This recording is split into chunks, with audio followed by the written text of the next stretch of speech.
silakan Pak, lanjut. Maaf tadi kayaknya ada persoalan dengan internet. Ya, ada gangguan Pak. Jadi network terkena COVID juga rupanya nih Pak. Jadi nggak apa-apa Pak. kita lanjut sini Pak. Ya silakan Pak. Tolong video. Baik, jadi Pak Moderator, jadi yang dikatakan oleh dari Ketua Banggar tadi benar bahwa politik anggaran kita harusnya menyelamatkan Indonesia ini dari wabah pandemi COVID dan meliputi 3 sektor. Saya mengapresiasi dengan apa yang dikatakan oleh tadi Pak Ketua. Kebetulan saya 2 periode di Banggar juga, DPR RI waktu itu, dan mengetahui pasti bahwa diperlukan kebijakan politik anggaran yang jelas-jelas memang bisa mensupport pemerintah pusat maupun pemerintah daerah. Nah, Bapak Ibu sekalian, kebetulan kami di daerah ini walaupun sedari awal memang selalu disibukkan dan dengan segala macam peraturan yang berbelit-belit tadi, dikatakan bahwa peraturan selalu berubah-ubah. Kemudian juga ada juga yang namanya penyesuaian-penyesuaian yang harus kami akomodasi. Sehingga bisa kita katakan bahwa penyusunan kami di daerah ini sangat luar biasa sulit pada waktu awal. Tetapi dengan berbagai macam modifikasi dan adaptasi tersebut, kami perlu sampaikan di sini bahwa alhamdulillah di Musi Banyuasin kami mengikuti seluruh aturan yang disyaratkan untuk melakukan refocusing anggaran maupun penyesuaian anggaran. Yang terakhir adalah surat keputusan bersama 2 menteri yang pada tanggal 23 April 2020 itu sudah kami patuhi. Kenapa Pak Tamrin kami mempunyai fokus seperti itu? Karena kami percaya di sini bahwa untuk mengatasi wabah COVID-19 ini, selain penanganan kesehatan yang harus maksimal, tadi dikatakan oleh pembicara terdahulu, kita harus memikirkan perut rakyat. Artinya kita harus menyediakan jaring pengaman sosial yang bisa menutupi ataupun bisa mengakomodir seluruh warga yang terdampak di Musi Banyuasin ini yang tidak tercover oleh bantuan dari pusat. Nanti saya akan jelaskan kembali mengenai hal tersebut, kenapa kami mengadakan atau melakukan politik anggaran dengan jaring pengaman sosial yang kami jelaskan atau kami paparkan secara khusus. Kemudian yang kedua adalah kita juga harus memikirkan dampak ekonomi dari pemulihan wabah COVID-19 ini. Saya sebetulnya sangat senang apabila tadi seperti apa yang dikatakan oleh Ketua Banggar tadi bahwa ada proyeksi positif terhadap pertumbuhan ekonomi Indonesia pada tahun 2020 ini. Ini kalau kita berpikir secara positif.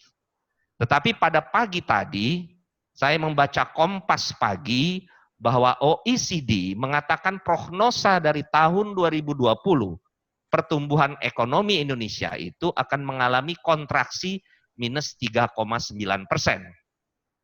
Apabila kita tidak berhati-hati dalam menangani COVID ini sehingga terjadi lonjakan kasus pada gelombang kedua yang akan datang apabila tidak diperhatikan dengan benar.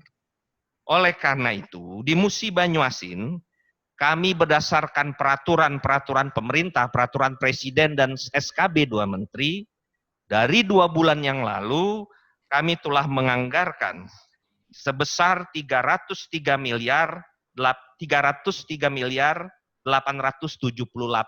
juta lebih. Ini meliputi yang pertama adalah penanganan kesehatan sebesar 89,8 miliar, kemudian penanganan dampak ekonomi sebesar 100,3,4 miliar, 103 miliar, 4, kemudian jaring pengaman sosial yaitu 110,5 miliar. Sehingga total dari anggaran penanganan kesehatan, penanganan dampak ekonomi, dan jaring pengaman sosial yang kami sesuaikan dengan kebutuhan real di masyarakat, dan juga dengan mengikuti dari SKB 2 Menteri, maka jumlah total sebesar 303 miliar dari 500 miliar yang kami cadangkan sebagai anggaran bagi wabah penanganan COVID di Musi Banyuasin. Nah, Pak Tam, tadi saya katakan, sebentar, jangan dirubah dulu, balik lagi. Saya katakan bahwa kenapa ini memang diperlukan, karena kita lihat bahwa penanganan kesehatan itu harus menjadi salah satu faktor yang utama. Yang pertama, Dinas Kesehatan dan Rumah Sakit Umum Daerah Sekayu dengan anggaran 44 dan 30 miliar, yaitu 70 miliar lebih, itu dipergunakan untuk memperkuat dari sarana prasarana kesehatan. Kenapa misalnya saya sekarang menganggarkan di Rumah Sakit Sekayu itu PCR real time, yaitu alat yang bisa men-swab dengan PCR dan langsung real time. Karena kami di Musi Banyuasin dan di daerah lain itu menunggu hasil swab yang asal dari Palembang itu bisa sampai 2-3 minggu. Sehingga mengakibatkan penanganan tracking pasien itu menjadi sangat membebani. Dan juga biaya rumah sakit bagi pasien yang harusnya bisa pulang karena dia negatif, itu terpaksa harus menginap lama sehingga membebani biaya rumah sakit. Oleh karena itu saya katakan, kalau memang harus ngantri di Palembang, kita beli sendiri alat PCR real time swab-nya itu untuk supaya di Muba bisa terkendali dengan baik penyebaran dari mata rantai virus tersebut. Ini di dua, Dinas Kesehatan dan RSUD Sekayu, itu kita anggarkan paling besar. Kemudian juga ada di OPD-OPD lain, Dinas Perhubungan, BPBD, karena ini semua terintegrasi. Jadi katakan di sini bahwa seluruh OPD itu bekerja keras untuk memutus rantai penularan, khususnya di Dinas Kesehatan dan RSUD dalam program penanganan kesehatan. Kemudian Pak Tam, itu yang kedua, penanganan dari jaring pengaman sosial. Dari JPS kita bisa melihat bahwa kan tadi dikatakan ada bantuan dari pusat. Kalau saya hitung-hitung, nggak kurang dari 5 bantuan pusat. Yaitu ada dana desa, ada PKH, ada BPNT, kemudian ada kartu prakerja, kemudian sembako pusat, dan lain sebagainya, termasuk bantuan sosial tunai yang melewat Kementerian Sosial yang memasarkannya itu kantor pos, menyalurkannya itu kantor pos. Tetapi, mohon maaf ini, saya bisa katakan bahwa, kepada pusat juga saya bisa katakan di sini bahwa data terpadu kesejahteraan sosial DTKS yang kita miliki, yang pertama adalah tidak update, karena tentu ini merupakan data-data lama, karena banyak yang sudah meninggal, banyak yang sudah pindah, dan lain sebagainya. Dan yang kedua, walaupun ini memang datanya update, ternyata Pak Moderator, ini tidak bisa mencukupi seluruh warga atau keluarga yang terdampak dari wabah COVID. Oleh karena itu, kami terus untuk menyalurkan secara APBD Kabupaten melalui BLT Tunai. BLT ini untuk mengcover keluarga-keluarga yang terdampak tapi tidak tercover oleh, mungkin ada mic-nya yang masuk ini Pak. Jadi tidak tercover tetapi harus kita berikan bantuan. Makanya kita memberikan bantuan dari APBD Kabupaten Musi Banyuasin. Nah, selain dari bantuan langsung tunai kepada keluarga tadi, kita juga menggratiskan PDAM, kita juga menggratiskan listrik selama 3 bulan, 100% Pak, karena kita punya BUMD sendiri, jadi tidak mengikuti skema PLN, jadi 100% pelanggan yang klasternya, klaster paling bawah itu 100%, termasuk masjid, musola, dan rumah-rumah ibadah kita gratiskan selama 3 bulan. Air bersih juga begitu, kita gratiskan selama 3 bulan. Kemudian juga kita melakukan juga Dinas Tenaga Kerja, Dinas Perkim, Padat Karya, dan lain sebagainya, kita masuk untuk memberikan jaring pengaman sosial kepada masyarakat. Kemudian sektor yang ketiga yaitu penanganan dampak ekonomi. Nah, penanganan dampak ekonomi ini tadi seperti yang saya katakan tadi, ada juga di dinas sosial yaitu pemberian sembako, kemudian padat karya, kemudian dinas tahanan pangan, kemudian juga kita juga memberikan, saya katakan di sini Pak Husni Tamrin, kemarin juga saya bertemu dengan para pimpinan pondok pesantren misalnya, guru-guru ngaji, ustadz ustazah mengatakan bahwa kami, katanya Pak Dodi, tidak mendapatkan penghasilan.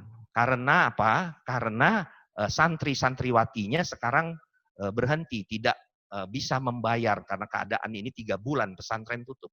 Oleh karena itu kita memberikan juga bantuan langsung tunai kepada ustadz ustazah, pimpinan pondok pesantren dan lain sebagainya. Begitu juga dengan mahasiswa. Mahasiswa perguruan tinggi yang ada di MUBA ini juga menjerit. Perguruan-perguruan tinggi yang ada di MUBA juga menjerit. Kami ada sekolah tinggi 3 buah dan 1 politeknik. Nah, ini semuanya menjerit dan mereka yang pertama mahasiswanya meminta uang keringanan kuliah, kemudian yang kedua adalah operasional dari perguruan tinggi terancam karena kegiatannya stop. Berarti untuk menggaji dosen pun, menggaji karyawan, sivitas akademika, mereka terancam untuk tidak bisa membayar. Oleh karena itu, dengan kebijakan APBD tadi, kami memberikan bantuan langsung tunai. Nah, ini sebagai pelengkap dari jaring pengaman sosial maupun pemulihan dampak ekonomi.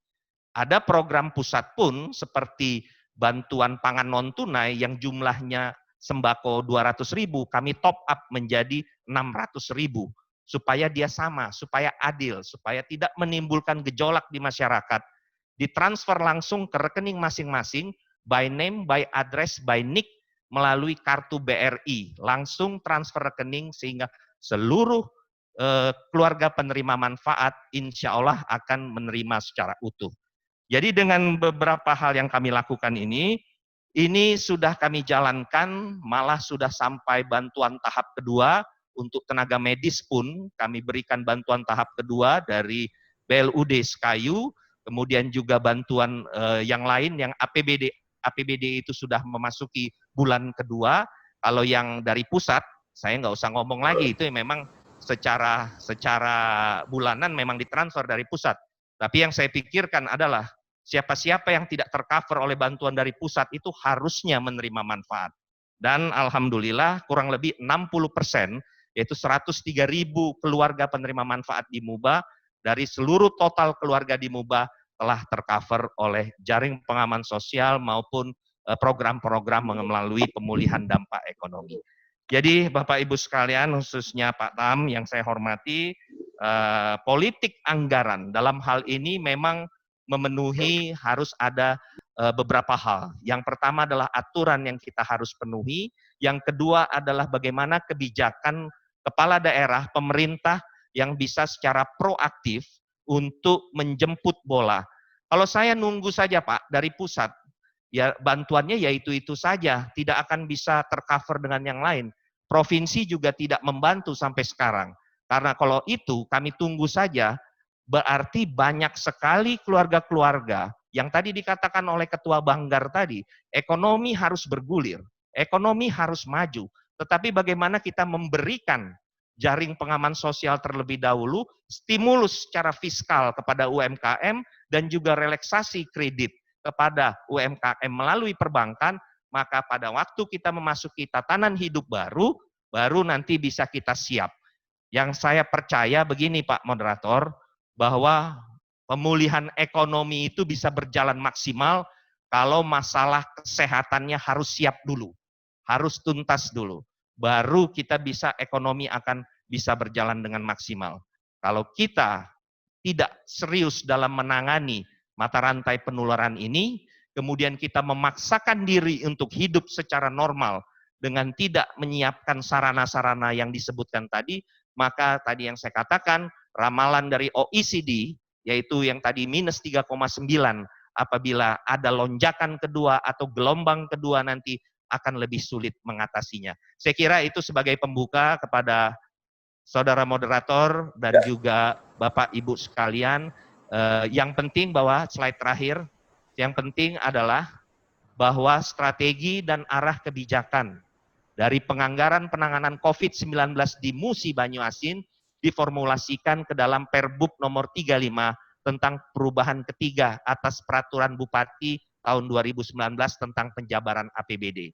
Kami menyesuaikan berapa kali, Pak, karena aturan berubah-ubah, jadi ada refocusing, realokasi pada bulan Februari, kemudian ada peraturan berubah lagi, kami refocusing dan realokasi lagi pada bulan Maret dengan mengikuti SKB 3 Menteri. Ya, ini poin 2 adalah penyesuaian target pendapatan dan rasionalisasi belanja dilakukan dengan perubahan peraturan kepala daerah tentang penjabaran APBD dengan pemberitahuan kepada pimpinan DPRD. Jadi saya ambil diskresi kebijakan dengan mengeluarkan peraturan Perkada perubahan kepala daerah tentang penyesuaian APBD yang nantinya saya akan beritahukan kepada DPRD bahwa ada anggaran penanganan COVID sebesar 303 miliar dari Musi Banyuasin untuk tahap pertama yang kami akan gelontorkan kepada masyarakat. Di APBD perubahan, insya Allah pada bulan Juli nanti kita ada APBD perubahan, jika diperlukan kami akan memperpanjang tadi. Listrik 3 bulan kami perpanjang jadi 3 bulan. Gratis air 3 bulan kami perpanjang 3 bulan. Kami lihat BLT-nya juga apakah sudah cukup. Kalau memang diperlukan maka kami juga mempersiapkan di anggaran perubahan jumlah yang dirasakan cukup sehingga cadangan 500 miliar seperti yang kami katakan di awal tadi, kalau memang terserap bisa terserap, kalau tidak ya memang bisa dialihkan dengan kegiatan-kegiatan yang lain. Saya kira itu yang menjadi politik kebijakan anggaran di MUBA, dan kami percaya bahwa kerja ini saya yakin dengan teman-teman Bupati Wali Kota ini sudah mati-matian, Pak. Sudah mati-matian mereka bekerja di lapangan. Dan kami mohon juga titipkan kepada Ketua Banggar, kepada pemerintah pusat, bahwa kalau kami sudah berdarah-darah di daerah, maka hak kami dari pusat yang untuk ke daerah tolong dipenuhi dengan baik.